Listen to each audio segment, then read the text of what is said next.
गहरी रात, घना जंगल और उसके बीचों बीच खड़ी काली हवेली, जहां सदियों से कोई आम इंसान नहीं गया था। हवेली की टूटी फूटी दीवारों पर काले रंग की बेलें लिपटी थीं और उसकी ऊंची मीनारें किसी अज्ञात अंधकार की कहानियां कह रही थीं। आज की रात अलग थी। एक नकाबपोश इंसान तेज कदमों से हवेली के विशाल फाटक तक पहुंचा। उसने एक पल के लिए रुककर हवेली की ओर देखा। उसकी आंखों में कोई हिचकिचाहट नहीं थी। एक झटके में उसने भारी दरवाजे को धक्का दिया और बिना किसी डर के भीतर दाखिल हो गई। हवेली के अंदर भयानक अंधेरा था। छत से सैकड़ों चमगादड़ उल्टे लटके हुए थे। उनकी लाल चमकती आंखें किसी भी सामान्य इंसान के लिए दहशत पैदा कर सकती थी, लेकिन वह अजनबी बेझिझक आगे बढ़ती रही। फिर अचानक चमगादड़ों ने फड़फड़ाना शुरू किया। तेज चीखों के साथ वे हवा में उड़े और फिर धीरे धीरे इंसानों में बदलने लगे। कुछ ही सेकंड में वहां कई डरावने इंसान खड़े थे। उनकी काली पोशाकें हवा में लहरा रही थीं। उनकी आंखों में वही रक्त लाल चमक थी और उनके लंबे नुकीले दांत हल्की चांदनी में चमक रहे थे। सबसे आगे खड़ा एक लंबा आदमी मुस्कुराया और आगे बढ़ा। तुम आखिरकार आ ही गई। नकाबपोश इंसान ने अपनी टोपी हटाई। वो कोई और नहीं बल्कि सानिया थी। सानिया की काली आंखों में अब एक अलग ही चमक थी। उसकी गहरी मुस्कान में एक रहस्यमयी ताकत झलक रही थी। हवेली में खड़े उन अजीब प्राणियों की आंखों में अब भी खून की प्यास थी, लेकिन सानिया को देखते ही वे सभी झुक गए। सबसे आगे खड़ा शख्स घुटनों के बल बैठ गया और धीरे से बोला, मालकिन, आपने हमें इंतजार करवाया। सानिया ने हल्की मुस्कान के साथ अपनी उंगलियां घुमाई और उसके चारों तरफ अंधेरे की एक तेज लहर दौड़ गई। हवेली के अंदर घुप अंधेरा था। हवा में सड़ चुके लकड़ी और नमी की महक थी। एक पुरानी लालटेन की टिमटिमाती रोशनी सानिया के चेहरे पर गिर रही थी, जिससे उसकी लाल आंखें और डरावनी लग रही थीं। जैसे ही उसने हवेली के बीचों बीच कदम रखा, छत से लटके चमगादड़ एक झटके में नीचे गिरे और इंसानों में बदल गए। सबने सिर झुका लिया। पूर्णिमा की रात अब ज्यादा दूर नहीं है। सानिया की आवाज हवेली की दीवारों से टकराई। उस रात जो अंधेरा के साथ हुआ था, वही फिर से होगा, लेकिन इस बार खेल थोड़ा अलग होगा। एक आदमी ने हिम्मत जुटाकर पूछा, मालकिन, अधिकांश को अपनी पिछली जिंदगी का सब कुछ याद आ चुका है। अगर वो अधीरा को बचाने की कोशिश करे तो? सानिया की हल्की हंसी गूंज उठी। उसकी आंखों में एक अजीब सी चमक थी। अधिकांश के पास बस पछतावा है, लेकिन अधीरा के पास कुछ भी नहीं। उसे अपनी पिछली जिंदगी के बारे में कुछ नहीं पता, और जब उसे पता चलेगा, तब तक बहुत देर हो चुकी होगी। हवेली में खड़े बाकी लोग खामोश हो गए। वे जानते थे कि जो खेल सानिया ने शुरू किया है, उसमें किसी के लिए भी बचने की कोई गुंजाइश नहीं थी। सानिया ने अपनी जेब से एक काली किताब निकाली, जिसके पन्ने धुएं से जले हुए थे। उसने उसे खोला और हल्के से फुसफुसाई, पूर्णिमा की रात, अधिकांश के हाथों अधीरा का खून, और फिर उसका प्यार हमेशा के लिए खत्म। आईने में उसकी शक्ल बदल गई। उसकी काली आंखें अब गहरी लाल हो गई थीं। हवेली में खड़े बाकी लोग उसकी शक्ति देखकर एक घुटने पर बैठ गए। हवेली के अंदर ठंडी हवाएं बह रही थीं। काले कपड़ों में लिपटी सानिया ऊंचे तख्त पर बैठी थी। उसकी लाल आंखें आग जैसी जल रही थीं। नीचे, घुटनों के बल बैठा उसका एक वफादार सेवक डर से कांप रहा था।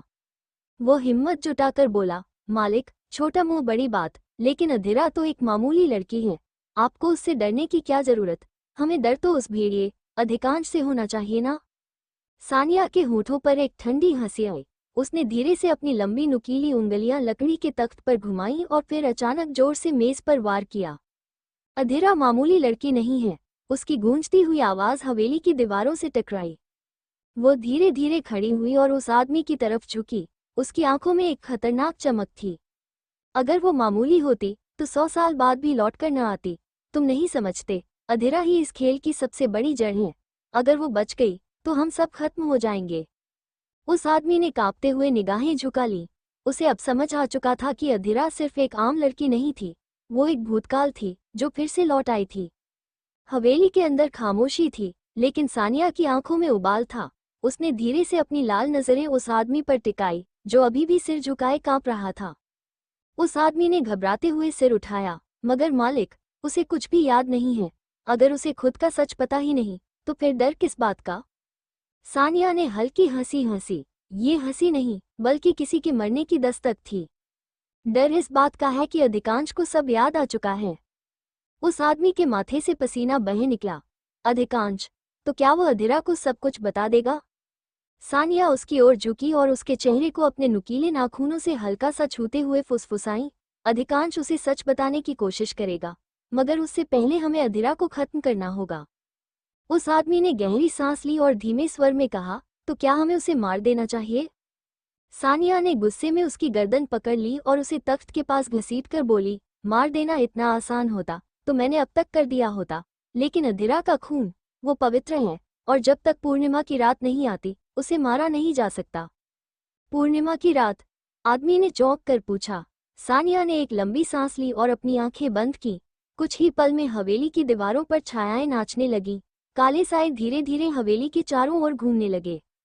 100 साल पहले अधिकांश ने उसे अपने हाथों से मारा था। उसकी तकदीर खून से लिखी गई थी, और अब 1 महीने बाद फिर से पूर्णिमा की रात आने वाली है। उसी रात उसका अंत संभव होगा। उस आदमी ने डरते डरते पूछा, अगर वो रात आ गई और हमने कुछ नहीं किया तो क्या होगा? सानिया के चेहरे पर क्रूर मुस्कान आई। उसने धीरे से उसके कान में फुसफुसाया, तो फिर हम ही खत्म हो जाएंगे। हवेली की हवा भारी हो गई थी। हर ओर गहरा अंधकार था, लेकिन सानिया की आंखें चमक रही थीं। वो धीरे धीरे अपने सिंहासन की ओर बढ़ी और उसने वहां रखी पुरानी किताब को उठाया। किताब की जिल्द काले चमड़े की थी और उस पर खून से बने कुछ अजीब निशान थे। उसने हल्के से पन्ने पलटे और एक नाम उभरकर सामने आया, अधीरा। सानिया ने अपनी उंगलियों से नाम पर फेरते हुए कहा, अधीरा, इस नाम की जड़ें सिर्फ इस जन्म तक सीमित नहीं हैं। उसका सेवक अभी भी घुटनों के बल बैठा था, लेकिन उसकी आंखों में सवाल थे। उसने धीरे से पूछा, मालिक, 100 साल पहले अधिकांश के पिता ने उसकी शादी अधीरा से क्यों करवाई थी? सानिया की आंखों में क्रूरता आ गई। उसने किताब को जोर से बंद किया, जिससे एक हल्की गूंज हवेली में फैल गई। क्योंकि अधीरा आम इंसान नहीं थी। सेवक ने चौंक कर देखा, मतलब? सानिया बोली, 100 साल पहले की बात कोई भूली बिसरी कहानी नहीं थी, बल्कि वो एक ऐसा सच था जिसने आज भी कई जिंदगियों को बांध रखा था। अधिकांश के पिता ने उसकी शादी धरा रघुवंशी से इसलिए करवाई थी क्योंकि धरा कोई आम लड़की नहीं थी, वो रघुवंशी परिवार की सबसे बड़ी ताकत थी। रघुवंशी परिवार कोई साधारण परिवार नहीं था। उनके पूर्वजों ने सालों की तपस्या और बलिदान देकर एक खास शक्ति हासिल की थी, जो उन्हें अंधेरे की ताकतों से लड़ने का सामर्थ्य देती थी। ये शक्ति हर पीढ़ी में सिर्फ एक को मिलती थी, वही जो सबसे योग्य हो, जो निडर हो और जो बुराई के खिलाफ खड़े होने का हौसला रखता हो। धरा ही वह वारिस थी, लेकिन 100 साल पहले उसे खत्म करने की साजिश रची गई। सम्राट और उसके जैसे कई दुष्ट प्राणियों को इस शक्ति से डर था। वे जानते थे कि जब तक रघुवंशी परिवार का अस्तित्व रहेगा, उनका अंधेरा पूरी तरह से राज नहीं कर सकता। उन्होंने एक खतरनाक चाल चली, एक ऐसी साजिश जिसमें अधिकांश को ही धरा का सबसे बड़ा दुश्मन बना दिया गया। अधिकांश, जो धरा का पति था, जिसने उसकी रक्षा करनी थी, वही उसका कातिल बन गया। मेरी साजिश में फंसकर उसने अपने ही हाथों से धरा की जान ले ली। लेकिन एक बात वे भूल गए थे, रघुवंशी परिवार की शक्ति को पूरी तरह मिटाया नहीं जा सकता। वो शक्ति सिर्फ सो सकती थी, खत्म नहीं हो सकती थी। और अब 100 साल बाद धरा फिर से जन्म ले चुकी थी। अब वो अधीरा बन चुकी थी, अधीरा रघुवंशी।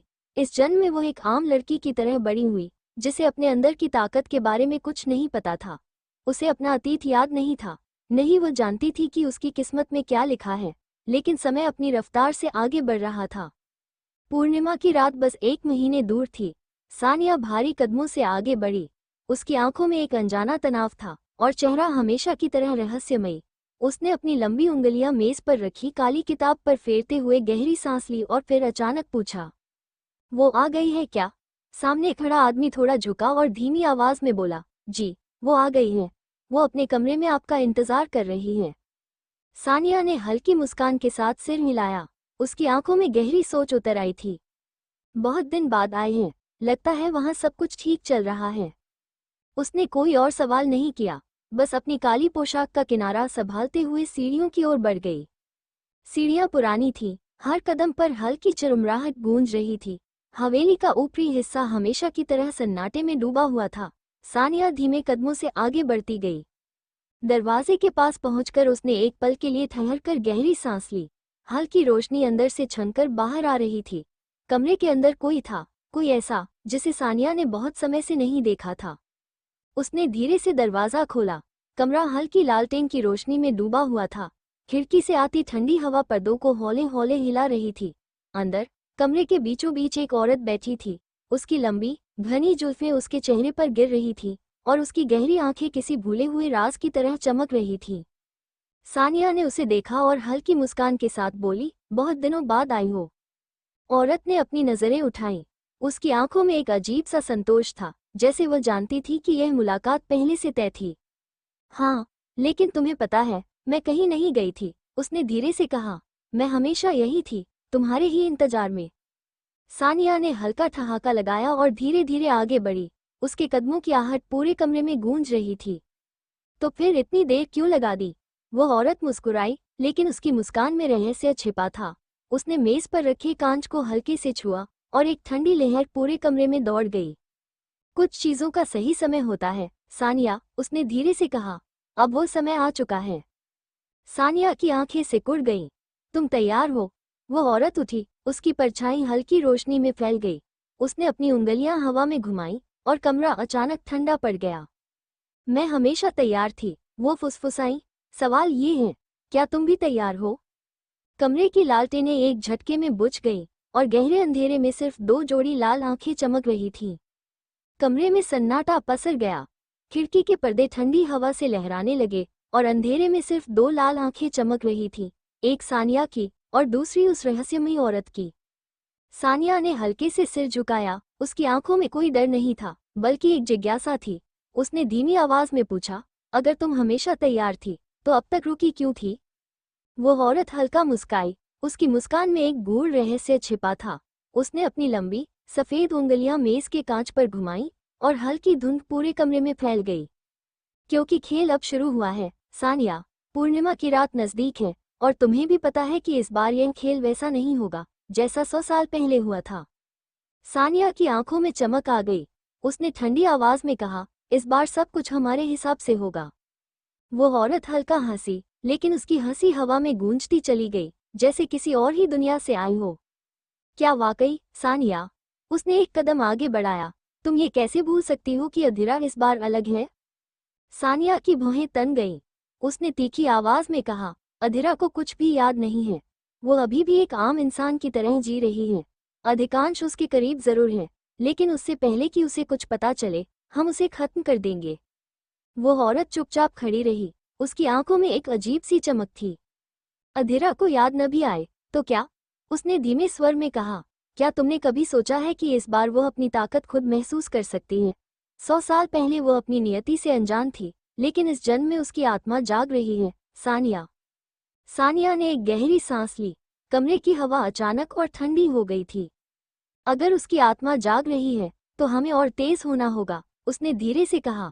पूर्णिमा की रात में अब ज्यादा समय नहीं बचा है, और इस बार कोई भी अधीरा को नहीं बचा पाएगा, न अधिकांश, न ही उसकी किस्मत। उस औरत ने अपनी लाल आंखों से सानिया को देखा और मुस्कुराई। फिर देखना कि कौन किसे बचाता है और किसका अंत होता है। अचानक कमरे की सभी लालटेनें बुझ गईं और गहरे अंधेरे में सिर्फ हल्की फुसफुसाहट बची। एक खेल शुरू होने वाला था, लेकिन इस बार दांव और भी ऊंचा था। उस औरत ने सानिया की ओर गहरी नजरों से देखा और धीमी मगर ठहरी हुई आवाज में कहा, तुम्हें याद तो होगा कि तुम अधिकांश के पास क्यों गई थी? 100 साल पहले भी तुम उसी मकसद से गई थी, लेकिन तब हम अपनी योजना में पूरी तरह सफल नहीं हो सके। वो थोड़ा रुकी, फिर एक ठंडी हंसी के साथ आगे बोली, अधिकांश हमारी सोच से कहीं ज्यादा चालाक निकला। हमने सोचा था कि वो बस एक मुहरा होगा, लेकिन उसने खुद पूरी बाजी पलट दी। इस बार हमें ज्यादा सावधान रहना होगा, सानिया। सानिया के चेहरे पर हल्की कठोरता उभरी, लेकिन उसकी आंखों में आत्मविश्वास की एक अलग ही चमक थी। इस बार अधिकांश के पास कोई विकल्प नहीं होगा, उसने ठंडी आवाज में कहा। पिछली बार वो भावनाओं के जाल में उलझकर हमारे खिलाफ खड़ा हो गया था, लेकिन इस बार हम कोई चूक नहीं करेंगे। वो औरत धीरे धीरे आगे बढ़ी। उसकी परछाई दीवारों पर अजीबोगरीब आकृतियां बना रही थी। भावनाएं, यही तो सबसे बड़ी कमजोरी होती हैं, सानिया, उसने रहस्यमयी स्वर में कहा। लेकिन क्या तुम्हें यकीन है कि इस बार भी अधिकांश की भावनाएं उसका सबसे बड़ा हथियार नहीं बनेंगी? उस औरत की मुस्कान और गहरी हो गई। अब तुम सही रास्ते पर हो, उसने फुसफुसाते हुए कहा। पूर्णिमा की रात नजदीक है, और इस बार हमें सिर्फ अधीरा पर नहीं, बल्कि अधिकांश पर भी काबू पाना होगा, क्योंकि अगर अधिकांश हमारे हाथ में आ गया, तो अधीरा की शक्ति भी हमारे नियंत्रण में होगी। सानिया ने धीरे से सिर हिलाया। कमरे में घना अंधेरा छा गया था, लेकिन उन दोनों की लाल आंखें रहस्यमयी चमक से जल रही थीं। इधर अधिकांश की हवेली में घना सन्नाटा पसरा था, अतीत की परछाइयां। हवेली के विशाल कमरे में गहरा सन्नाटा पसरा था। ठंडी हवा पर्दों को हल्के से हिला रही थी और मध्यम चांदनी लकड़ी की पुरानी फर्श पर गिर रही थी। कमरे के बीचों बीच एक पुराना संदूक रखा था, भारी, मजबूत, मगर वक्त की मार से थोड़ा जर्जर। अधिकांश उस संदूक के सामने खड़ा था। उसकी नजरें उस पर जमी थीं, लेकिन उसके भीतर एक तूफान उठ रहा था। 100 साल, पूरे 100 साल बीत चुके थे, मगर आज भी वो चेहरे, वो घटनाएं उसकी आंखों के सामने जिंदा थीं। उसने गहरी सांस ली और धीरे धीरे संदूक का ढक्कन खोला। जैसे ही उसने लकड़ी को छुआ, हल्की धूल हवा में उड़ गई और अंदर कुछ चमका, एक लाल कपड़े में लिपटा खंजर। अधिकांश ने हिचकते हुए हाथ बढ़ाया और खंजर को उठाया। जैसे ही उसकी उंगलियां धातु से छुईं, एक अजीब सा कंपन उसकी रगों में दौड़ गया। उसकी सांसें तेज हो गईं। इस खंजर को उसने पहले भी छुआ था, 100 साल पहले। 100 साल पहले पूर्णिमा की रात थी। आसमान में चमकता चांद घने जंगल की छांव में छिपा हुआ था। उस रात की हवा में अजीब सी ठंडक थी, मौत की ठंडक। खंडहरनुमा मंदिर के बीचों बीच धरा खड़ी थी। उसकी सफेद पोशाक खून की छींटों से भीग चुकी थी। उसका चेहरा थका हुआ था, मगर उसकी आंखों में एक अजीब सी आग थी। उसके ठीक सामने खड़ा था अधिकांश, खंजर हाथ में लिए, आंखों में गहरा खालीपन लिए। अधिकांश, धरा की आवाज टूटी हुई थी, मगर उसमें दृढ़ता थी। अधिकांश का हाथ कांपा। यह वही लड़की थी जिससे उसने कभी प्यार किया था, जिससे वो दूर जाने के सपने देखता था, लेकिन अब वो उसे खत्म करने वाला था। मुझे ऐसा करना ही होगा, धरा, उसने कहा, मगर उसकी आवाज में कठोरता नहीं थी। धरा ने गहरी सांस ली। तुम जानते हो कि मैं कौन हूँ, अधिकांश। अगर तुम मुझे मारोगे तो ये सब खत्म नहीं होगा, ये चक्र बार बार दोहराया जाएगा। अधिकांश की पकड़ खंजर पर कस गई। उसकी आंखों में दर्द उभर आया। अधिकांश, ये तुम्हारा नसीब है। यह आवाज जेनिफर की थी। वो पास खड़ी थी, उसकी आंखों में जीत की चमक थी। जेनिफर ने अधिकांश को यकीन दिलाया था कि धरा उनके लिए सबसे बड़ा खतरा है, कि अगर वो बची तो उनका सर्वनाश तय था। अधिकांश के अंदर जंग छिड़ गई। तुम्हें अपने दिल की सुननी चाहिए, अधिकांश, धरा ने फुसफुसाया। और तभी जेनिफर ने अचानक एक मंत्र पढ़ा और अधिकांश के हाथ से खंजर खुद ब खुद चल पड़ा। वर्तमान, अधिकांश की सांसें तेज हो गईं। उसने झटके से खंजर संदूक में वापस डाल दिया और पीछे हट गया, जैसे वो उसकी आत्मा तक चीर सकता हो। नहीं, वो बुदबुदाया, ये सब मेरी गलती थी। मैं धरा को बचा सकता था, लेकिन नहीं कर पाया। उसका सिर दर्द से भनाने लगा। यादों का बोझ भारी था और अब उसे समझ आ रहा था कि धरा इस जन्म में क्यों वापस आई थी। कमरे की हवा अचानक और ठंडी हो गई। हवेली के कोनों में छुपे अंधेरे में कुछ हलचल हुई, जैसे कोई परछाई उसके भीतर जाग रही हो। अधिकांश ने संदूक की ओर देखा, फिर अपने हाथों को, जिनसे उसने 100 साल पहले एक गुनाह किया था। क्या मुझे धरा से माफी मांगने का कोई हक भी है, उसने खुद से पूछा। लेकिन उसे यह नहीं पता था कि धरा अब भी यही थी, एक नए नाम और नए रूप में, अधीरा। ऑफिस में लंच टाइम अधीरा हमेशा की तरह चुपचाप अपना लंच कर रही थी। वो ज्यादा किसी से घुलती मिलती नहीं थी, बस अपने काम से काम रखती थी। तभी उसके सामने तनु आकर बैठ गई। अधीरा ने एक नज़र उसे देखा और फिर से अपने खाने में लग गई, लेकिन तनु के चेहरे पर हल्की नाराजगी थी। तुम्हारी प्रॉब्लम क्या है, अधीरा? तनु ने अचानक गुस्से से पूछा। अधीरा ने चौंक कर उसकी ओर देखा। मतलब ये कि तुम सानिया को क्यों परेशान करती हो? तनु ने सीधा सवाल किया। वो तो कितनी अच्छी और सीधी लड़की है। अधीरा हल्की मुस्कुराई। ओह, तो तुम उसका पक्ष लेने आई हो? उसने शांत लहजे में कहा। नहीं, मैं उसकी साइड लेने नहीं आई, तनु ने गंभीरता से कहा। पर वो खुद के लिए स्टैंड लेना नहीं जानती, इसलिए किसी न किसी को तो उसके लिए बोलना होगा। अधीरा ने तनु को ध्यान से देखा। अच्छा, बहुत अच्छी बात है, उसने कहा। तो ये बताओ, तुम सानिया को कब से जानती हो? यही कोई 3 साल से, कॉलेज टाइम से, तनु ने जवाब दिया। अधीरा हल्के से मुस्कुराई और फिर से अपने खाने में लग गई। तो तुम 3 साल से उसके साथ हो और फिर भी उसे नहीं पहचान पाई, उसने तनु की ओर देखते हुए कहा। और मैं उसे पहले ही दिन समझ गई थी कि वो कैसी है। मतलब? तनु ने हैरानी से पूछा। अधीरा ने एक गहरी सांस ली और कहा, हर चमकती चीज सोना नहीं होती, तनु। सानिया की मासूमियत और भोलेपन में मत जाओ। कुछ लोग जो दिखते हैं, वो होते नहीं हैं। तनु को अधीरा की बात हजम नहीं हुई। उसने हल्की नाराजगी से कहा, तुम शायद उसे गलत समझ रही हो। अधीरा, सानिया सच में बहुत अच्छी लड़की है। उसने कभी किसी का बुरा नहीं चाहा। अधीरा ने एक नज़र तनु पर डाली और फिर शांति से कहा, अच्छा, फिर ऐसा कैसे होता है कि जहाँ भी वो होती है वहाँ कोई न कोई परेशानी खड़ी हो जाती है? तनु ने चौंक कर कहा, परेशानी? कैसी परेशानी? अधीरा ने मुस्कुराते हुए अपना पानी पिया और बोली, छोड़ो, तुम्हें समझाने का कोई फायदा नहीं। तुम उसे 3 साल से जानती हो, मैं उसे कुछ ही समय से देख रही हूँ, लेकिन फर्क बस इतना है कि तुम उसकी बातों पर यकीन करती हो और मैं उसकी हरकतों पर ध्यान देती हूँ। तुम बहुत जजमेंटल हो, अधीरा, तनु ने तुनक कर कहा।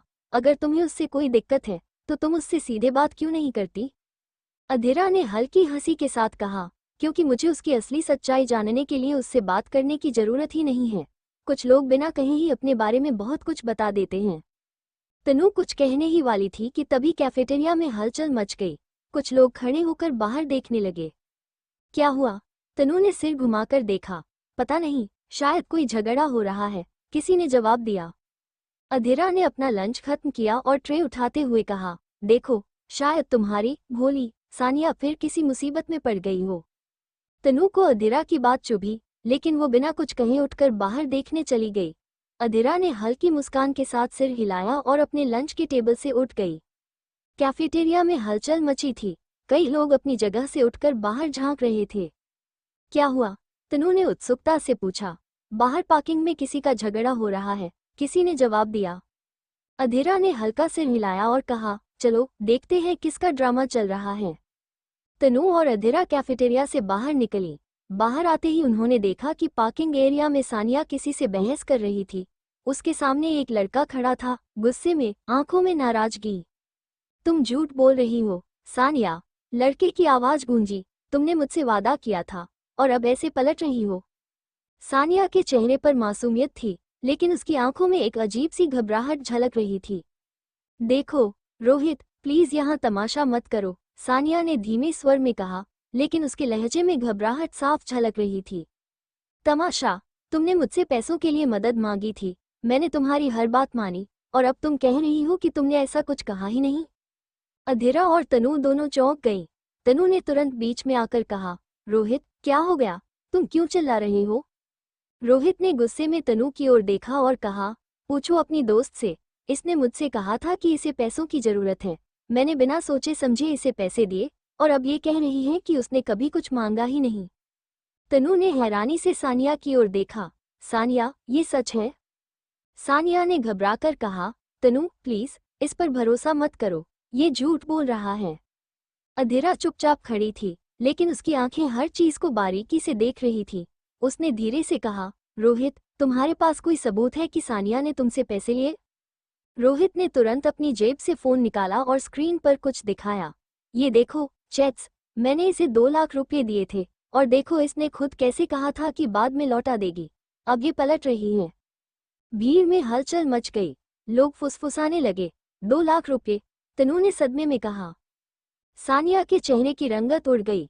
उसने एक पल के लिए कुछ सोचा और फिर मासूमियत से कहा, मैं भूल गई थी। अधीरा ने हल्की मुस्कान के साथ सिर हिलाया और धीरे से फुसफुसाई, जो जैसा दिखता है जरूरी नहीं कि वो वैसा हो। कुछ लोग मासूमियत का मुखौटा पहनकर सबसे बड़े खेल खेल जाते हैं। पार्किंग एरिया में सन्नाटा छा गया था। सबकी निगाहें सानिया पर टिकी थी, जिसने अभी अभी कहा था, मैं भूल गई थी। रोहित हंस पड़ा, मगर उसकी हंसी में गुस्सा और तंज था। भूल गई थी? 2 लाख रुपये भूल गई थी? वाह सानिया, तुम्हारी याददाश्त कमाल की है। अधीरा चुपचाप सानिया के चेहरे के हाव भाव देख रही थी। सानिया अंदर ही अंदर घबराई हुई थी, लेकिन ऊपर से मासूमियत बनाए रखने की पूरी कोशिश कर रही थी। देखो रोहित, सानिया ने गहरी सांस लेते हुए कहा, मैं जानती हूँ कि तुम नाराज हो, लेकिन मैंने तुम्हें धोखा नहीं दिया। वो पैसे मैंने लौटाने का सोचा था, बस टाइम नहीं मिला। टाइम नहीं मिला? रोहित ने अविश्वास से उसकी ओर देखा। मैंने तुम्हें कई बार याद दिलाया था, तुमने हर बार कोई बहाना बना दिया, और अब तुम कह रही हो कि टाइम नहीं मिला। तनु अभी भी सानिया के पक्ष में थी। शायद कोई गलतफहमी हो। रोहित, अगर सानिया कह रही है कि वो पैसे लौटा देगी, तो कर देगी। इसमें इतना तमाशा करने की क्या जरूरत है? रोहित ने गहरी सांस ली और फोन का एक और मैसेज दिखाया, सानिया प्लीज, पैसे लौटा दो, मेरी हालत ठीक नहीं है। और उसके ठीक नीचे सानिया का जवाब था, अभी मैं बिजी हूँ, बाद में देखूंगी। ये पढ़ते ही भीड़ में हलचल मच गई, सब फुसफुसाने लगे। अधीरा अब और चुप नहीं रही। उसने सानिया की आंखों में देखते हुए कहा, साफ साफ बोलो सानिया, क्या तुमने रोहित से पैसे लिए थे या नहीं? सानिया ने एक पल को होंठ दबाए, फिर बोली, हाँ लिए थे, लेकिन मैंने चोरी नहीं की, मैं लौटाने ही वाली थी। तो अब लौटा दो, रोहित ने ठंडी आवाज में कहा। अभी मेरे पास नहीं है, सानिया ने तुरंत जवाब दिया। अब तनु भी उलझन में पड़ गई थी। उसने धीरे से कहा, सानिया, अगर तुमने पैसे लिए थे तो तुम्हें रोहित से इतनी बेरुखी से बात नहीं करनी चाहिए थी। ओह, अब तुम भी मुझ पर शक कर रही हो। सानिया ने नकली आहत होने का नाटक किया। क्या तुम मेरी दोस्त नहीं हो? अधीरा ने हल्की मुस्कान के साथ कहा, दोस्ती का मतलब ये नहीं कि आंख बंद करके किसी की हर गलती को सही मान लिया जाए। सानिया सानिया अब सच में गुस्से में आ गई। तुम्हें तो बस मौका चाहिए मुझे नीचे दिखाने का। अधीरा बिना किसी भाव के बोली, नहीं, मुझे सच जानने का शौक है। रोहित ने गहरी सांस ली और सिर हिलाया। बस रहने दो, मुझे समझ आ गया कि मुझसे गलती हो गई। मैंने गलत इंसान पर भरोसा किया था, लेकिन अब मैं ये गलती दोबारा नहीं करूंगा। जैसे ही अधिकांश वहां पहुंचा, उसकी भारी आवाज पार्किंग में गूंज उठी। क्या हो रहा है यहाँ? ये ऑफिस है, मछली बाजार नहीं। सभी एकदम चुप हो गए। अधिकांश की मौजूदगी ही इतनी प्रभावशाली थी कि कोई भी बिना वजह उससे उलझने की हिम्मत नहीं करता था। सानिया के चेहरे पर राहत के भाव आए। उसे लगा कि अब उसकी तरफदारी करने वाला कोई आ गया है। अधिकांश ने चारों तरफ नजर घुमाई और फिर रोहित पर अपनी पैनी निगाहें टिका दी। मुझे कोई बताएगा कि यह तमाशा क्यों चल रहा है? रोहित अभी भी गुस्से में था, लेकिन अधिकांश से भिड़ना नहीं चाहता था। उसने सीधा सादा जवाब दिया, मैंने सानिया को पैसे उधार दिए थे, लेकिन उसने वापस नहीं किए। मैं बस अपना हक मांग रहा था। अधिकांश ने सानिया की ओर देखा। क्या ये सच है? सानिया ने सिर झुका लिया और धीमी आवाज में कहा, मैं लौटाने ही वाली थी, सर। अधिकांश ने एक पल सोचा, फिर अपनी जेब से वॉलेट निकाला और रोहित की ओर बढ़ाया। कितने पैसे थे? रोहित हिचकिचाया। 2 लाख। अधिकांश ने बिना पलक झपकाए पैसे निकालकर रोहित की ओर बढ़ा दिए। ये लो, और यह मामला यही खत्म करो। रोहित ने पैसे लिए, लेकिन उसने गहरी नजरों से अधिकांश को देखा। मैंने पैसे वापस ले लिए, लेकिन ये सही नहीं था, सर। मैं चाहता था कि सानिया खुद जिम्मेदारी ले, न कि कोई और उसके लिए भुगतान करे। अधिकांश की आवाज ठंडी थी। अब ये तुम्हारा मसला नहीं है, जाओ और अपना काम करो। रोहित ने गहरी सांस ली और वहां से चला गया। सानिया ने मासूमियत से अधिकांश की ओर देखा। थैंक यू, सर, मैं जल्द ही आपको पैसे लौटा दूंगी। अधिकांश ने एक हल्की मुस्कान दी, लेकिन उसमें एक रहस्यमयी कठोरता थी। जरूरत नहीं है, लेकिन आगे से ऐसी नौबत मत आने देना। अधीरा पूरे समय ये सब देख रही थी। उसने अधिकांश के चेहरे को पढ़ने की कोशिश की, लेकिन वह हमेशा की तरह कुछ भी जाहिर नहीं कर रहा था। जैसे ही अधिकांश वहां से जाने लगा, अधीरा ने हल्की आवाज में कहा, कभी कभी किसी को बचाने का मतलब यह नहीं होता कि वह सही है। अधिकांश रुका, लेकिन उसने कोई जवाब नहीं दिया और सीधा अपने केबिन की ओर चला गया। सानिया ने तनु की ओर देखा और धीमे से मुस्कुराकर कहा, देखा, आखिर में अच्छे लोग ही मदद करते हैं। तनु ने हल्का सिर हिलाया, लेकिन इस बार उसकी आंखों में पहले जैसी निश्चिंता नहीं थी। वह सानिया को 3 साल से जानती थी, लेकिन पहली बार उसे ऐसा महसूस हुआ कि शायद वह उसे पूरी तरह से नहीं समझ पाई थी। अधीरा चुपचाप ये सब देख रही थी। उसने कोई प्रतिक्रिया नहीं दी, बस हल्की मुस्कान के साथ अपना फोन निकाला और वहां से जाने लगी। रुको, अधीरा, सानिया की आवाज ने उसे रोका। अधीरा ने शांत भाव से उसकी ओर देखा। सानिया ने नकली मासूमियत के साथ कहा, तुम खुश हो ना? आखिरकार तमाशा खड़ा हो ही गया, जो तुम चाहती थी। अधीरा ने बिना भाव बदले जवाब दिया, तमाशा खड़ा करने वाले लोग खुद होते हैं, सानिया। मैं तो बस सच को देखती और समझती हूँ। सानिया की आंखों में हल्का गुस्सा झलक उठा। तुम खुद को बहुत स्मार्ट समझती हो ना? अधीरा ने हल्की हंसी के साथ सिर हिलाया। स्मार्ट नहीं, मैं बस आंखें खोलकर देखती हूँ। फर्क बस इतना है कि कुछ लोग वही देखते हैं जो उन्हें दिखाया जाता है, और कुछ लोग उस पर ध्यान देते हैं जो छुपाने की कोशिश की जाती है। सानिया कुछ पल तक अधीरा को घूरती रही, लेकिन फिर जबरदस्ती मुस्कुराते हुए बोली, कोई नहीं, आगे देखेंगे। अधीरा ने कोई जवाब नहीं दिया और वहां से चली गई। अधिकांश अपने डेस्क पर बैठा कुछ फाइलें देख रहा था जब अधीरा बिना पूछे उसके केबिन में आ गई। ये तुम्हारी नई आदत है? अधिकांश ने बिना ऊपर देखे पूछा। क्या? अधीरा ने कुर्सी खींचते हुए कहा। बिना पूछे मेरे केबिन में आना? अधीरा ने हल्की मुस्कान के साथ कहा। अगर तुम्हें इतनी परेशानी है तो रोक क्यों नहीं देते? अधिकांश ने एक पल के लिए उसकी ओर देखा, फिर वापस फाइल पर ध्यान देने लगा। क्या तुम सच में नहीं जानते कि सानिया कैसी है? अधीरा ने सीधे मुद्दे पर आते हुए पूछा। अधिकांश ने ठंडी आवाज में कहा, मेरे लिए यह मायने नहीं रखता। ओह, तो तुम्हें सच्चाई से फर्क नहीं पड़ता? अधीरा ने आंखें संकुचित कर लीं। अधिकांश ने फाइल बंद की और उसकी ओर झुका। नहीं, मुझे फर्क पड़ता है, लेकिन मैं कब किस चीज पर रिएक्ट करूं यह मैं तय करता हूं, कोई और नहीं। अधीरा ने उसकी आंखों में देखा। अधिकांश के चेहरे पर हमेशा की तरह वही भावहीन परिपक्वता थी, लेकिन उसकी आंखें अनकही बातों से भरी हुई थी। तो मतलब तुम जानते हो कि सानिया झूठ बोलती है? अधीरा ने सीधे पूछा। अधिकांश ने बिना हिचकिचाए जवाब दिया, जानता हूँ। अधीरा कुछ सेकंड तक चुप रही, फिर धीरे से कहा, और फिर भी तुमने उसे बचाया? क्योंकि यह मेरा तरीका है, अधिकांश ने ठंडे लहजे में कहा। और अगर तुम्हारा तरीका गलत निकला तो? अधिकांश ने हल्की मुस्कान के साथ कहा, तब मैं उसे संभाल लूंगा। अधीरा ने एक गहरी सांस ली। वह समझ गई थी कि अधिकांश के मन में कुछ और भी चल रहा था। वह सिर्फ सानिया की मदद नहीं कर रहा था, बल्कि किसी और बड़ी चीज का इंतजार कर रहा था। तुम खेल खेल रहे हो, अधिकांश, अधीरा ने धीमे स्वर में कहा। अधिकांश ने हल्का सिर झुकाया, जैसे उसने उसकी बात स्वीकार कर ली हो। पर ध्यान रखना, अधीरा ने आगे कहा, कुछ लोग इतने चालाक होते हैं कि जब तक तुम अपना आखिरी दांव खेलो तब तक वे खेल ही बदल चुके होते हैं। अधिकांश की हल्की मुस्कान और गहरी हो गई। तो देखते हैं कि इस खेल का असली खिलाड़ी कौन है, अधीरा। अधीरा ने एक नज़र उसकी ओर डाली और फिर बिना कुछ कहे उठकर वहां से चली गई। अधिकांश ने एक पल के लिए उसकी जाती हुई पीठ को देखा और फिर अपनी फाइल दोबारा खोल ली, लेकिन उसकी आंखों में अब भी वही रहस्यमय चमक थी। अधीरा और तनु की बातचीत। तनु तेज कदमों से अधीरा के पास आई।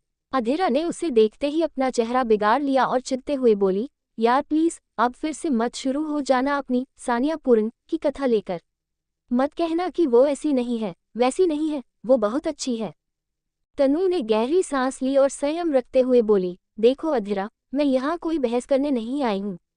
मैं बस इतना जानना चाहती हूँ कि तुम्हें सानिया से दिक्कत क्या है। अधीरा ने हल्की हंसी के साथ सिर झटका और बोली, तुम जानती हो, मैं बिना देखे या बिना किसी को जाने उसके बारे में राय नहीं बनाती। हाँ, मैं यह मानती हूँ कि मैं कोई बहुत अच्छी इंसान नहीं हूँ, पर हाँ, मैं बुरी भी नहीं हूँ। तनु उसकी आंखों में देखते हुए बोली, तो फिर सानिया के लिए तुम्हारे मन में इतनी नाराजगी क्यों है? अधीरा ने एक पल के लिए चुप्पी साध ली, फिर उसने तनु की तरफ देखा और हल्की मुस्कान के साथ कहा, कुछ चीजें दिखती नहीं हैं, पर महसूस होती हैं, तनु। बस इतना समझ लो कि मेरी फीलिंग्स झूठी नहीं हैं। तनु ने कुछ कहने के लिए मुंह खोला ही था कि तभी किसी के तेज कदमों की आहट सुनाई दी। दोनों ने एक साथ मुड़कर देखा, सामने सानिया खड़ी थी। उसके चेहरे पर हल्की मुस्कान थी, लेकिन उसकी आंखों में अजीब सी चमक थी। तो अधीरा, तुम मेरे बारे में बात कर रही थी? सानिया ने धीरे से पूछा, उसकी आवाज में अजीब सा आत्मविश्वास था। अधीरा ने बिना घबराए सानिया की आंखों में देखा और ठंडी आवाज में बोली, हाँ, कर रही थी। कोई दिक्कत? सानिया की मुस्कान और गहरी हो गई। बिल्कुल नहीं, वह बोली, बल्कि अच्छा लगा कि तुम मुझ पर इतना ध्यान देती हो। अधीरा ने हल्की सी हंसी के साथ सिर झटका, ध्यान देना और शक करना दो अलग बातें हैं, सानिया। इस जवाब पर सानिया की मुस्कान हल्की पड़ गई, लेकिन उसने खुद को संभाल लिया। तनु बेचैनी से दोनों के बीच बढ़ते तनाव को महसूस कर रही थी।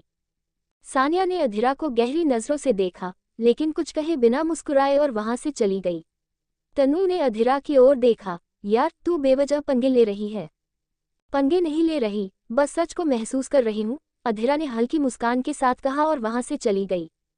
रात का समय। अधिकांश अपने ऑफिस के केबिन में बैठा था। उसने फोन निकाला और सानिया को मैसेज किया, मिलना होगा अभी। वह जानता था कि सानिया के साथ बिताया समय उसे अच्छा महसूस कराता है, लेकिन वह इस बात से अनजान था कि आज की रात कुछ अलग होने वाली थी। थोड़ी देर बाद दरवाजे पर दस्तक हुई। अधिकांश ने मुस्कुराते हुए कहा, अंदर आ जाओ, सानिया। लेकिन जब दरवाजा खुला तो सामने अधीरा खड़ी थी। अधिकांश के चेहरे की मुस्कान हल्की पड़ गई। तुम यहाँ क्या कर रही हो? उसने चौंकते हुए पूछा। क्या तुम्हें सिर्फ सानिया का इंतजार था? अधीरा ने चिढ़ाते हुए कहा और बेझिझक अंदर आ गई। मुझे काम था, इसलिए बुलाया था, अधिकांश ने सीधे जवाब दिया। अधीरा ने टेबल पर रखा एक गिलास उठाया और उसमें रखे जूस को घुमाने लगी। काम, उसने हल्के से मुस्कुराते हुए कहा, या कुछ और? अधिकांश को उसकी बातें अजीब लगीं। तुम क्या कहना चाहती हो, अधीरा? अधीरा ने उसकी ओर देखा, फिर धीमे कदमों से उसके करीब आई। वह इतने पास आ गई कि अधिकांश को उसकी हल्की खुशबू महसूस होने लगी। मैं बस ये जानना चाहती हूँ कि जब मैं तुम्हारे करीब होती हूँ तो तुम्हारा ध्यान भटकता क्यों है? अधीरा ने धीमी आवाज में पूछा। अधिकांश एक पल के लिए ठहर गया। ऐसा कुछ नहीं है, उसने खुद को संभालते हुए कहा। सच में? अधीरा ने उसकी आंखों में झांकते हुए पूछा। वह कुछ कहने ही वाला था कि तभी उसने महसूस किया कि अधीरा और करीब आ गई थी। उसकी सांसें अधिकांश की गर्दन के पास महसूस हो रही थीं। तुम्हें सानिया के साथ होना चाहिए, है ना? अधीरा ने फुसफुसाते हुए कहा। अधिकांश ने खुद को पीछे हटाने की कोशिश की, लेकिन उसके शरीर ने उसका साथ नहीं दिया। हाँ, मुझे होना चाहिए, उसने धीरे से कहा, लेकिन उसकी आवाज में कोई ठहराव था। अधीरा हल्का सा मुस्कुराए और उसके कॉलर को उंगलियों से छुआ। तो फिर रुके क्यों हो? अधिकांश को पहली बार महसूस हुआ कि अधीरा के करीब होने पर उसकी धड़कन तेज हो जाती थी। वह कुछ कह नहीं पाया, बस उसे देखता रह गया। अधीरा ने उसकी शर्ट का कॉलर छोड़ दिया और धीमे कदमों से दरवाजे की ओर बढ़ी। दरवाजे से बाहर जाते हुए उसने पीछे मुड़कर कहा, अधिकांश, कभी कभी जो दिल चाहता है वही सही होता है, बस उसे समझने की देर होती है। इधर रात के गहरे सन्नाटे में रोहित अपनी बाइक पर सवार होकर घर की ओर बढ़ रहा था। सड़कें सुनसान थीं और ठंडी हवा उसके चेहरे से टकरा रही थी। हेलमेट के शीशे के पीछे से वह इधर उधर नजरें दौड़ा रहा था जब अचानक उसकी जेब में रखा फोन वाइब्रेट हुआ। उसने एक हाथ से स्टीयरिंग संभालते हुए दूसरे हाथ से फोन निकाला और स्क्रीन पर नजर डाली। एक नया मैसेज था, सानिया का। उसके दिल की धड़कन थोड़ी तेज हो गई। उसने बाइक सड़क किनारे रोकी और जल्दी से मैसेज खोला। स्क्रीन पर चमकते शब्दों ने उसकी जिज्ञासा और बढ़ा दी। रोहित, मुझे तुमसे अभी बात करनी है, ये बहुत जरूरी है। उसके माथे पर हल्की शिकन उभर आई। इतनी रात गए सानिया को उससे क्या काम हो सकता है?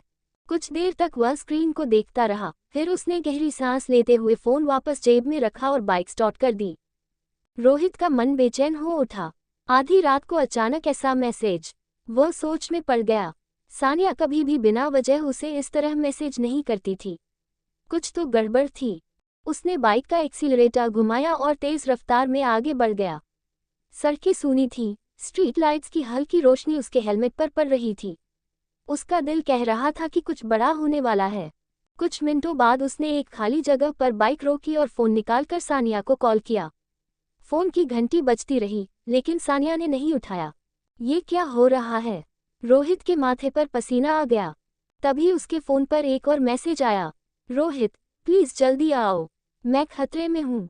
इस मैसेज ने रोहित के अंदर हलचल मचा दी। खतरे में? पर किससे?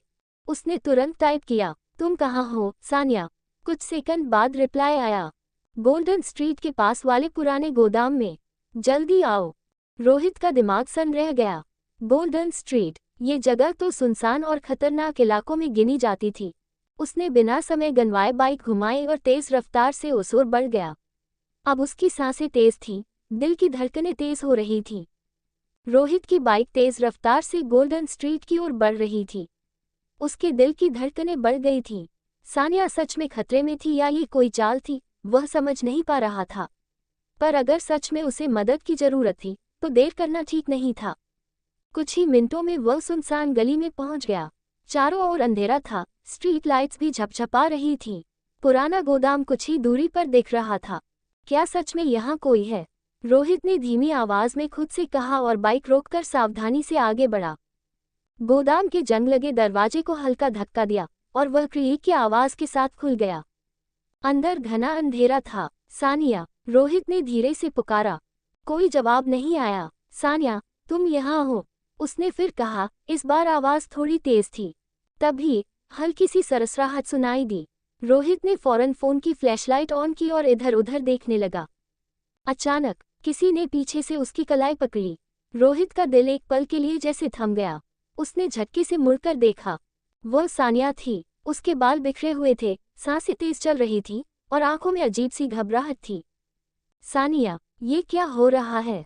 रोहित ने झुंझलाते हुए पूछा। सानिया ने उसे कसकर पकड़ लिया। रोहित, हमें यहाँ से तुरंत निकलना होगा। पर क्यों? और तुम यहाँ कर क्या रही हो? समझाने का वक्त नहीं है, बस भागो। सानिया की आवाज में दहशत थी। रोहित कुछ समझ पाता उससे पहले गोदाम के कोने से किसी के कदमों की आहट सुनाई दी। रोहित ने तुरंत फ्लैशलाइट उधर घुमाई, लेकिन कुछ साफ दिखाई नहीं दिया। कोई है वहां? उसने ऊंची आवाज में पूछा, लेकिन जवाब में एक ठंडी हंसी गूंज उठी। इतनी जल्दी जाना चाहोगे, रोहित? रोहित और सानिया दोनों ने हैरानी से एक दूसरे की ओर देखा। ये आवाज, कौन है ये? अंधेरे में एक परछाई धीरे धीरे आगे बढ़ने लगी। रोहित की आंखें अंधेरे में उस परछाई को पकड़ने की कोशिश कर रही थीं। उसकी सांसें तेज हो गई थीं और सानिया की पकड़ उसके हाथ पर और मजबूत हो गई। कौन है वहां? रोहित ने ऊंची आवाज में पूछा।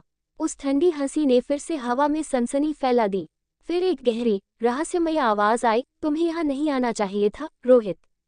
रोहित और सानिया दोनों सन्न रह गए। तुम कौन हो? रोहित ने पूछा। परछाई धीरे धीरे आगे आई। हल्की चांदनी की रोशनी में अब एक आकृति साफ दिख रही थी। एक लंबा आदमी जिसने काले कपड़े पहने थे, उसकी आंखें चमक रही थीं। सानिया के चेहरे पर डर की लकीरें उभर आईं। उसने रोहित के कान में फुसफुसाया, हमें यहाँ से भागना होगा। लेकिन रोहित पीछे हटने के बजाय और आगे बढ़ा। पहले ये बताओ कि तुम कौन हो और सानिया यहाँ क्या कर रही थी? उस आदमी ने हल्का सा सिर झुकाया, जैसे रोहित की हिम्मत से प्रभावित हुआ हो। फिर उसने धीमे कदमों से चलते हुए कहा, मैं वो हूँ जिससे बचने के लिए सानिया ने तुम्हें यहाँ बुलाया है। सानिया की उंगलियां रोहित की कलाई में और गहराई से धंस गईं। मतलब? रोहित ने चौंककर सानिया की ओर देखा। तुम्हें इस आदमी से डर क्यों लग रहा है? सानिया ने कुछ कहने के लिए मुंह खोला, लेकिन तभी वो आदमी और करीब आ गया। अब और वक्त बर्बाद मत करो, सानिया, उसने एक अजीब सी मुस्कान के साथ कहा। जो करना है, जल्दी करो। रोहित का माथा ठनका। उसने सानिया की ओर देखा, जो अजीब से तनाव में थी। उसकी आंखों में डर था, लेकिन कहीं न कहीं झिझक भी थी। सानिया, ये सब क्या है? इस बार सानिया ने कोई जवाब नहीं दिया। उसने बस एक गहरी सांस ली और रोहित का हाथ कसकर पकड़ लिया। रोहित, प्लीज, बस मेरी बात मानो और चलो यहाँ से। लेकिन रोहित अब पीछे हटने वालों में से नहीं था। वह जवाब जानना चाहता था। नहीं, जब तक सच नहीं पता चलेगा, मैं कहीं नहीं जाऊंगा। उस आदमी की मुस्कान और चौड़ी हो गई। बहुत बहादुर हो, रोहित, लेकिन कभी कभी बहादुरी की कीमत चुकानी पड़ती है। और अगले ही पल गोदाम के अंदर एक जोरदार धमाका हुआ। रोहित और सानिया ने एक झटके से पीछे देखा, कोई वहां दरवाजा बंद कर रहा था। अब वे यहाँ फंस चुके थे और उनके सामने खड़ा वो रहस्यमय आदमी मुस्कुरा रहा था। सन्नाटे में घिरा वो पुराना गोदाम किसी भूतिया जगह से कम नहीं लग रहा था। रोहित के दिल की धड़कनें तेज हो गईं जब उसने देखा कि दरवाजा बंद हो चुका है। उसकी सांसें भारी हो गईं। ये सब क्या हो रहा है? उसने खुद से बुदबुदाया। उसकी नज़र उस काले आदमी पर पड़ी जिसने उसे यहाँ बुलाया था। लेकिन उससे भी ज्यादा खतरनाक चीज थी सानिया की बदली हुई आंखें। गहरे लाल रंग की आंखें, जैसे उनमें कोई आग जल रही हो। उसके होठों पर हल्की मगर डरावनी मुस्कान थी।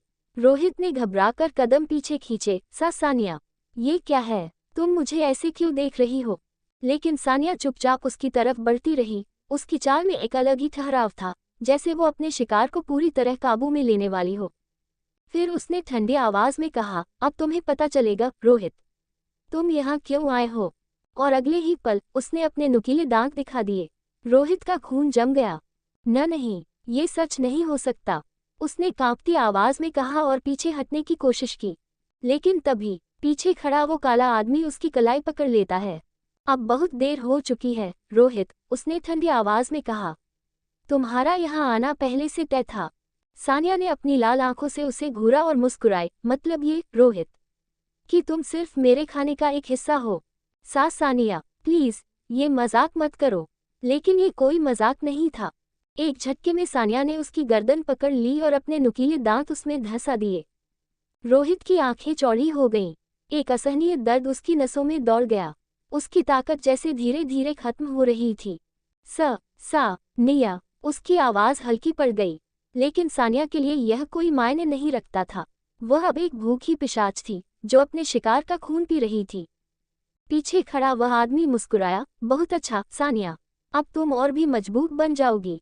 सानिया ने धीरे धीरे रोहित की गर्दन से अपने दांत निकाले। उसकी आंखों में अब और भी ज्यादा चमक थी। रोहित की आंखें आधी बंद हो चुकी थीं। उसका शरीर ठंडा पड़ रहा था। सानिया ने उसके चेहरे को अपने हाथों से ऊपर उठाया, उसकी आंखों में गहराई से झांका और ठंडी आवाज में फुसफुसाए, तुम्हें मेरी बेइज्जती नहीं करनी चाहिए थी रोहित, वो भी इतने लोगों के सामने। और अब देखो, कुछ पैसों के लिए तुम्हें अपनी जान देनी पड़ रही है। रोहित की आंखों में डर के अलावा अब पछतावा भी था, लेकिन अब बहुत देर हो चुकी थी। रोहित की सांसें धीमी हो चुकी थीं। उसकी गर्दन से खून टपक रहा था और वह बेहोश होने की कगार पर था। वो काला आदमी धीरे धीरे अपने चेहरे से कैप हटाता है। चांदनी की हल्की रोशनी में उसका चेहरा साफ दिखने लगा। वो कोई और नहीं बल्कि जय था, लेकिन जय के चेहरे पर कोई हैरानी नहीं थी और न ही सानिया के चेहरे पर कोई आश्चर्य झलक रहा था। आखिरकार काम पूरा हो गया, जय ने ठंडी आवाज में कहा। सानिया मुस्कुराए, हाँ वैसे भी इसकी जरूरत खत्म हो गई थी। रोहित की आधी खुली आंखों में झटका था। सानिया, जय, तुम दोनों पहले से मिले हुए थे। सानिया झुककर उसके चेहरे के करीब आए और हल्की हंसी के साथ बोली, ओह रोहित, तुम कितने भोले हो। तुमने सोचा था कि मैं तुम्हें सिर्फ अपनी बेइज्जती का बदला लेने के लिए मार रही हूँ। जय ने उसकी बात पूरी की, नहीं, ये सब पहले से ही तय था। तुम्हें हमारे पास आना ही था रोहित, तुम दोनों पहले से साथ थे। रोहित ने कांपती आवाज में पूछा। सानिया ने गहरी सांस ली और उसकी गर्दन पर उंगलियां फेरते हुए कहा, बिल्कुल रोहित, जय और मैं सिर्फ दोस्त नहीं हैं, हम एक ही कबीले से हैं। मतलब जय भी? जय ने ठंडी हंसी के साथ कहा, हाँ मैं भी एक वैम्पायर हूँ और तुम हमारी शिकार लिस्ट में बहुत पहले से थे। रोहित के चेहरे पर डर और सदमे के मिले जुले भाव थे। अब क्या करोगी सानिया? जय ने उसकी तरफ देखा, इसे मारना चाहती हो या इसे अपने जैसा बनाना चाहती हो? सानिया ने एक पल सोचा और फिर झुककर रोहित की आंखों में देखा। शुभ रात्रि रोहित, उसने फुसफुसाया। रोहित का शरीर ठंडा पड़ रहा था, उसकी सांसें हल्की हो चुकी थीं और आंखें धीरे धीरे बंद हो रही थीं, लेकिन उसकी धड़कनें अब भी चल रही थीं, कमजोर लेकिन जिंदा। सानिया ने उसकी गर्दन से खून टपकते देखा और मुस्कुराई। अभी ये पूरी तरह मरा नहीं है। जय ने उसकी ओर देखा। अगर इसे मारना होता तो अब तक कर चुकी होती, लेकिन मुझे लगता है कि तुम्हारा इरादा कुछ और है। सानिया ने गहरी सांस ली और हल्की मुस्कान के साथ बोली, हाँ, इसे इतनी आसानी से खत्म नहीं करूंगी। जय ने सिर झुका लिया, तो क्या तुम्हें इसे हमारे जैसा बनाना है? सानिया ने कोई जवाब नहीं दिया, बस रोहित की गर्दन से टपकते खून को देखा। उसकी आंखों में एक अलग सी चमक थी। फिर उसने अपने नुकीले दांतों को हल्का सा गीला किया और अपनी कलाई पर काट लिया। गहरे लाल रंग का खून बाहर आने लगा। अगर यह जीना चाहता है तो इसे मेरा खून पीना होगा, सानिया ने शांत आवाज में कहा। अगर इसने पी लिया तो ये भी हमारे जैसा बन जाएगा, और अगर नहीं पिया तो ये कुछ ही मिनटों में मर जाएगा। जय ने उसकी बात पूरी की। सानिया ने अपनी कलाई रोहित के मुंह के पास रखी। अब तुम्हारे पास एक ही रास्ता है रोहित, उसने फुसफुसाया, या तुम मर जाओ या मेरे जैसा बन जाओ। रोहित की सांसें हल्की थीं, वह अधमरा पड़ा था, लेकिन उसकी चेतना अब भी बाकी थी। सानिया की कलाई से टपकता खून रोहित के होठों तक पहुंचा, लेकिन उसने कोई प्रतिक्रिया नहीं दी। उसकी सांसें और भी धीमी हो चुकी थीं। जय ने सानिया की तरफ देखा, अब बहुत देर हो चुकी है, इसका शरीर अब और खून नहीं ले सकता। सानिया ने धीरे से सिर हिलाया। रोहित की आंखें अध खुली थीं, लेकिन उनमें अब कोई चमक नहीं थी। उसकी धड़कनें धीरे धीरे रुकने लगीं। शायद इसने खुद ही मरना चुना, जय ने ठंडी आवाज में कहा, इंसान बने रहने के लिए। सानिया ने उसकी लाइफलेस बॉडी को देखा और हल्की मुस्कान के साथ फुसफुसाई, कम से कम आखिरी समय में तुम्हारे पास एक विकल्प था रोहित। वो दोनों कुछ सेकंड तक उसे देखते रहे और फिर जय ने आगे बढ़कर रोहित की आंखें बंद कर दी। अब इसे छोड़ देते हैं, हमें अपना अगला शिकार खोजना है। सानिया ने एक आखिरी बार रोहित के शांत चेहरे को देखा, फिर उसने मुड़कर जय की तरफ देखा। चलो यहाँ से चलते हैं। वो दोनों तेजी से अंधेरे में गुम हो गए, जैसे वहां कभी कोई था ही नहीं।